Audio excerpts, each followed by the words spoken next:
Hey everyone, this video is a comparison between the 15 and the 17-inch versions of the new Asus TUF gaming notebooks based on AMD 4000 hardware and NVIDIA GPUs.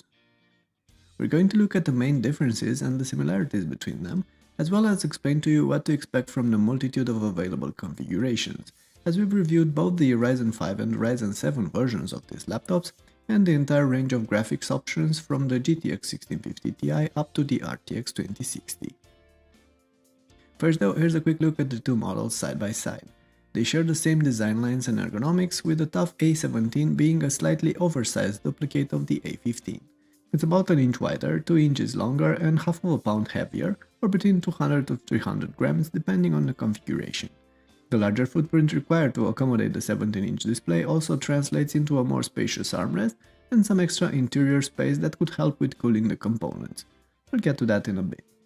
Otherwise, the 15 and the 17-inch versions are identical and get the same keyboards, touchpads, IOs, and construction particularities. That means plastic is used for the main chassis and the inner deck on both of them, which feels somewhat cheap, but the laptops are still fairly sturdy and pass military reliability tests, much like the previous lineup of TUFs. For the exterior, Asus offers either a metallic grey variant with a simpler design, or a plastic black model, which is mostly reserved for the lower tier configurations. If possible, go with the grey version, it feels nicer and does a better job at hiding smudges. The lower tier GTX 1650 Ti models also get a redesigned internal layout and thermal module on both the 15 and the 17-inch versions, and that means they get fewer heat pipes and no hot air exhaust grill on the left edge like on the 1660 and the 2060 version. Instead, the entire cooling relies on the exhaust on the back edge. The I/O is mostly lined on the left edge on both the A15 and the A17, leaving the right side clutter-free. You get most of the required ports here with USB-A and USB-C, LAN, HDMI and a headphone jack, but still no card reader and of course no Thunderbolt 3 support or USB-C charging. The keyboards are also the same on both the 15 and the 17-inch laptops. The layout is okay with a full-size deck of main keys, but a smaller numpad section and small arrows. Both are fair typers, but the spongy feedback isn't one of my favorites, so I was only able to hit average speeds and accuracy even after punching thousands of words on these laptops. The keys are RGB backlit with a single zone and some basic effects included in the Aura software. You can also adjust the illumination on 3 different intensity levels and the LEDs get bright enough on max. For mouse, Asus went with an immovable touchpad and dedicated click buttons. It's a plastic surface and it's fairly small, but handles everyday use just fine, and those physical click buttons are nicer and smoother than you can normally get in this segment. This aside, Asus offers both the A15 and the A17 with either a 90 Wh battery or a different version with a 48 Wh battery plus a hard drive cage. And if that wasn't enough, some of the lower tier configuration also get a single M.2 storage slot, while the others get 2 M.2 slots. I know, this is confusing. That's why it's important to carefully look through the spec sheets when deciding on the unit you're planning to get. We've also summarized the differences for you here, just hit pause to figure things out.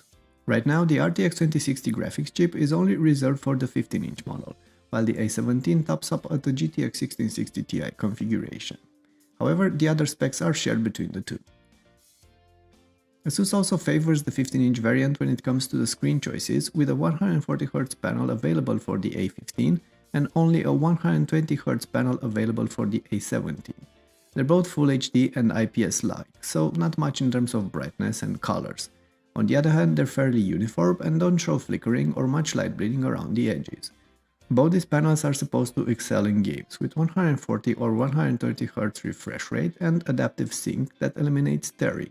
But there's another side of the coin you should consider here, especially if you're planning to play fast-paced games.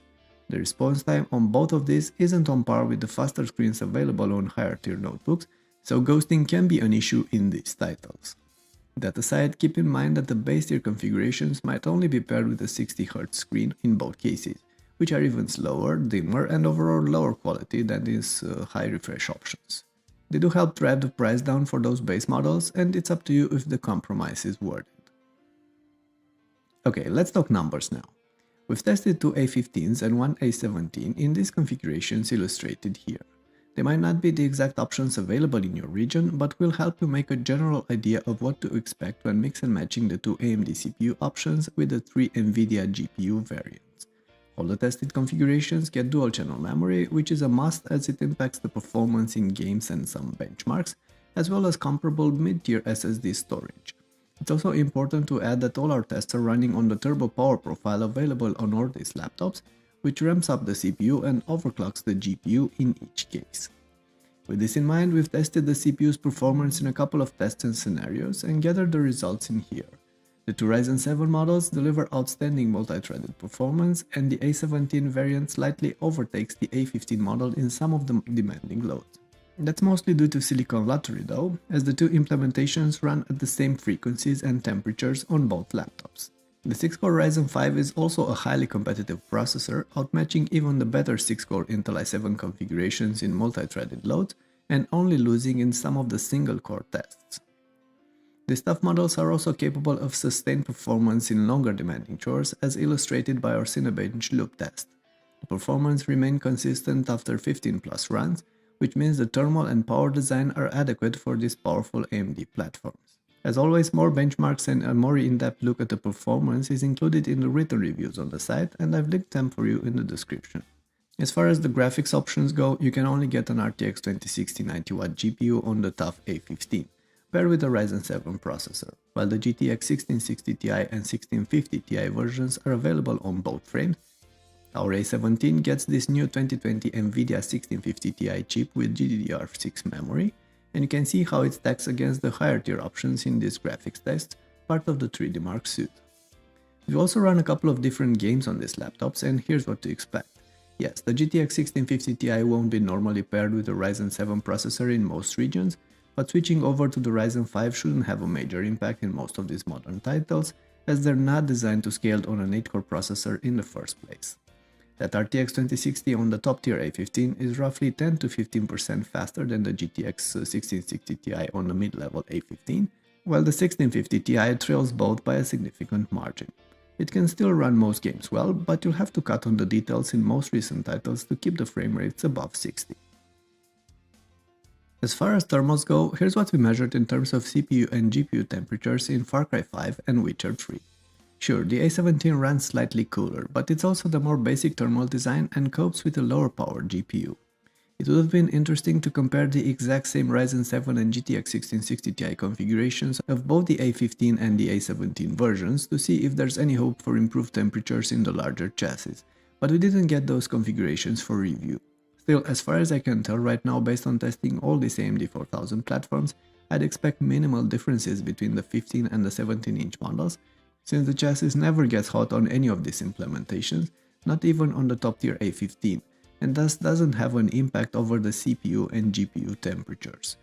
Repasting the components should help though, so buying from a third-party seller that offers this option is definitely not a bad idea. Of course, you can also do it yourselves, as long as you know what you're doing and don't mind pointing warranty. I should also add that the A15 runs a little bit quieter in this configuration than the tested A15 models. With games, the A15 stop at about 48 to 50 dB at head level, while the A17 ramps up to about 46 to 48 dB. But again, that doesn't tell us much since we're talking about different configurations. So overall, I'd expect similar noise levels on matching A15 and A17 versions. You'll also get similar runtimes on a charge as long as you're going to get the same battery option. Expect 3 to 5 hours of multitasking and 8 to 10 hours of video from the 90Wh battery, and 2 to 3 hours of multitasking and 4 to 5 hours of video from the 48Wh option. Okay, so we've touched most of the important aspects you need to be aware of when deciding between these two Asus TUF versions. In conclusion, the A15 has an edge in terms of configuration options as the only one to get the RTX 2060 GPU and a 140Hz screen, plus also has a price advantage over the A17.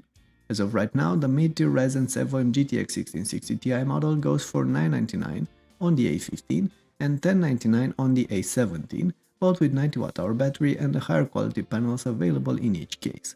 That means you'd have to pay extra for the larger but slightly poorer screen on the A17 without getting much else in return. Sure, we haven't tested this exact same configuration, so we can't haste to any conclusions regarding any of the small differences in performance or thermals for the larger model, so you should look into other reviews as well. If the 17-inch models offer even marginal improvements in CPU and GPU temperatures with games and demanding loads, that could be another good reason for you to go with the A17s over the A15s. But all in all, I find the 15-inch TUF Gaming A15 to be the more compelling option between the two, and don't really see the point of paying extra for the A17 unless you absolutely want a 17-inch AMD powered laptop. Okay, this pretty much wraps up this video. Thanks for watching and make sure to hit that thumbs up button if you enjoyed it. I'd also love to hear what you think about these two notebooks and which one is your pick, so please leave your comments down below. Oh, and yeah, subscribe to get notified when we publish new content. This would greatly help our small channel. Catch you later.